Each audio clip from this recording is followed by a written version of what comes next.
You're not unproductive. You're working at the wrong time. It's 7 in the morning. You're at your desk with coffee, staring at the screen, trying to force your brain awake. Everyone says this is when you should be productive. The day is fresh. Your mind should be clear. But it's not. You feel slow, foggy, already behind. And you wonder if maybe you're just lazy. Here's the truth. You're not lazy.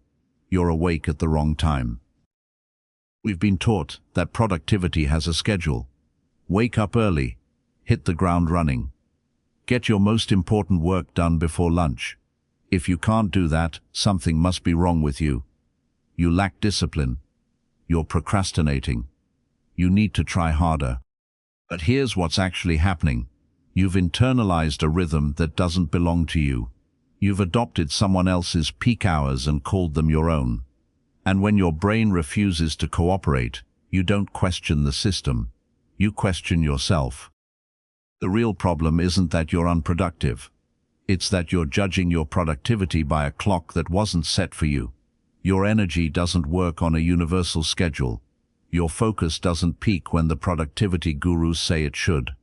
And your ability to think clearly, solve problems, or create something meaningful isn't controlled by what time you wake up. It's controlled by your biology.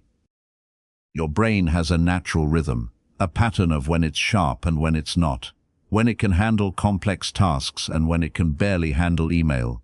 This rhythm is as real as your heartbeat. It's not something you can override with willpower or caffeine. It's built into how your body works. But we've spent years ignoring it. We've forced ourselves into schedules designed for someone else's biology. We've taken jobs with fixed hours that don't match our natural peaks. We've set alarms that drag us out of sleep before our brain is ready to function. And then we've blamed ourselves when we can't perform. You're not broken. You're not undisciplined. You're just working at the wrong time. And until you stop fighting your rhythm and start working with it, you'll keep wondering why productivity feels like dragging a weight uphill. There's a branch of science that studies this. It's called chronobiology. It examines how our internal clocks regulate sleep, wakefulness, and cognitive performance throughout the day. And one of the core concepts in this field is something called your chronotype. Your chronotype is your body's natural preference for when you sleep and when you're alert. Some people are morning types. Their brains light up early and fade by evening. Others are evening types. They come alive after dark and struggle to think clearly before noon. And many people fall somewhere in between. This isn't a personality trait. It's not about whether you're motivated or disciplined. It's biology. Your chronotype is influenced by genetics, age, and your circadian rhythm, the internal clock that regulates hormones, body temperature, and alertness over a roughly 24-hour cycle. Research in this field shows that cognitive performance varies dramatically depending on whether you're working in sync with your chronotype or against it. A morning person forced to do complex problem-solving at midnight will struggle. An evening person asked to be sharp and creative at 7 in the morning will underperform. Not because they're lazy, because their brain is biochemically less equipped to handle that kind of work at that hour. But here's where it gets worse. Most of our work culture is built around the schedule of morning people. School starts early. Offices open at 9. The assumption is that everyone should be functional by 8 or 9 in the morning and wind down by late afternoon. If you're an evening type, you've spent your whole life being told to adapt, to go to bed earlier, to wake up earlier, to become someone you're not. And when that doesn't work, you internalize the failure. You think there's something wrong with you. But there's nothing wrong with you. You're just being measured by a clock that doesn't match your biology. The goal isn't to fight your chronotype. It's to understand it, to recognize when your brain actually works well, and to protect those hours like they matter. Because they do. Your best work doesn't happen when the schedule says it should. It happens when your biology says it can. Start paying attention to your day, not your tasks. Not your to-do list, your energy. There are hours when your mind feels clear, when ideas come easily, when you can sit down and work through something difficult without fighting yourself every step of the way. And there are hours when everything feels harder, When you read the same sentence 3 times and still don't absorb it. When even simple decisions feel exhausting. This isn't random. It's a pattern. And if you track it for even a few days, you'll start to see it. Some people hit their stride in the morning. Their focus is sharpest between 8 and 11. Others don't feel fully awake until noon, but from 2 to 5, they're locked in. And some people struggle all day, only to find that once the sun goes down and the world gets quiet, their brain finally turns on. Your pattern is yours. It doesn't need to look like anyone else's. It doesn't need to fit into a standard workday. It doesn't need to make sense to your boss or your partner or the productivity influencer you follow online. It just needs to be true. And once you see it, you can stop pretending it doesn't exist. You can stop forcing yourself to work when your brain isn't ready. You can stop feeling guilty for not being sharp at 9 in the morning if that's not when you're built to be sharp.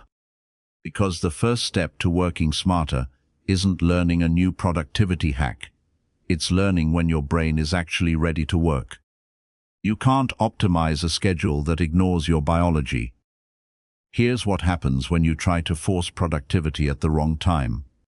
You sit down. You try to focus. But your brain resists. So you push harder. You eliminate distractions.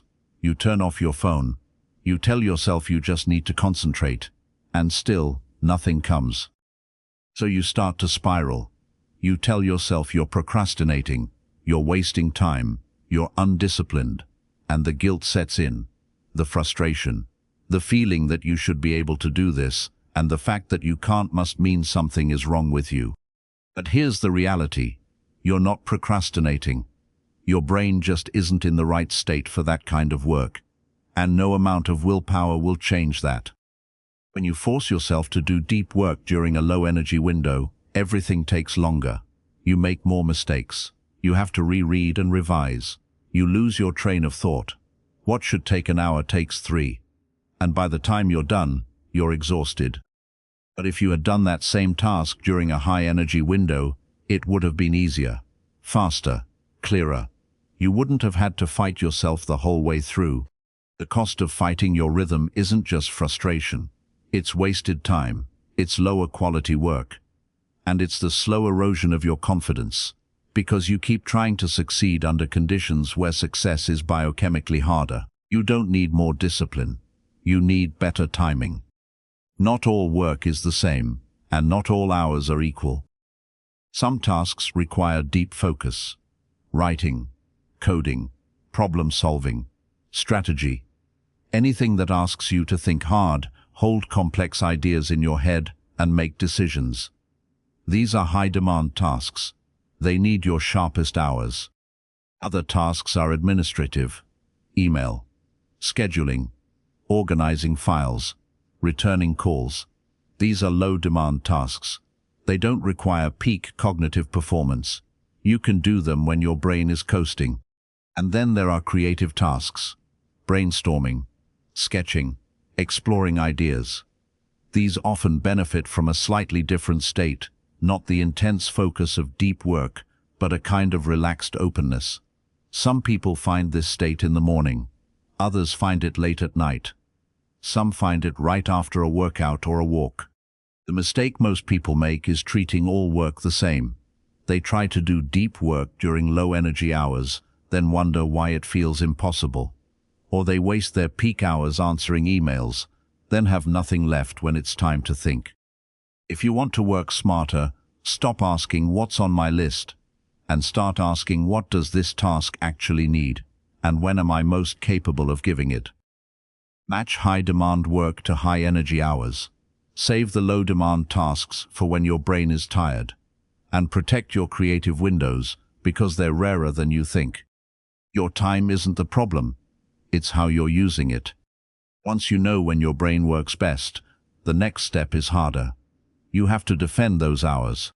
Because the world doesn't care about your rhythm. Your boss schedules meetings in the morning. Your phone buzzes with messages all day. People expect you to be available. Clients want immediate responses. Colleagues assume you're always on. And if you're not careful, your best hours will get eaten by other people's priorities. So you have to protect them, not aggressively, not rudely, but intentionally. If your peak focus is between 9 and noon, don't schedule calls then. If you think best late at night, don't fill that time with mindless scrolling or TV. If your creative window is right after lunch, block it off. Treat it like an appointment you can't move. This doesn't mean you ignore responsibilities. It means you stop letting low-value tasks colonize your high-value time. It means you batch meetings for the afternoon, if that's when your energy dips anyway. It means you do email at the end of the day instead of the start, because email is reactive and doesn't require your sharpest thinking. You can answer messages. You can attend meetings. You can be a team player. Just don't do it with the hours that belong to your best work. Most people don't fail because they lack time. They fail because they spend their best hours on things that don't require them. Your peak hours are the most valuable resource you have. Treat them accordingly. Here's what you do. For the next 7 days, track your energy. Not your tasks, not what you accomplish, just how you feel. Set 3 alarms throughout the day: morning, afternoon, evening. When the alarm goes off, pause for 10 seconds and ask yourself, how clear is my thinking right now? How much mental energy do I have? Could I do hard work in this moment, or would I be forcing it? Write it down. A number from 1 to 10, a word. Whatever captures it. Do this for a week. You're not trying to change anything yet. You're just gathering data, learning your pattern. By the end of the week, you'll see it. Certain hours will consistently feel sharp, others will feel flat, and you'll start to understand when your brain is actually capable of your best work. Then take one task, just one, something that matters, something that usually feels hard, and move it to one of your high-energy windows. Don't overhaul your entire schedule. Don't rebuild your life around this. Just move one thing. Protect 1 hour. See what happens.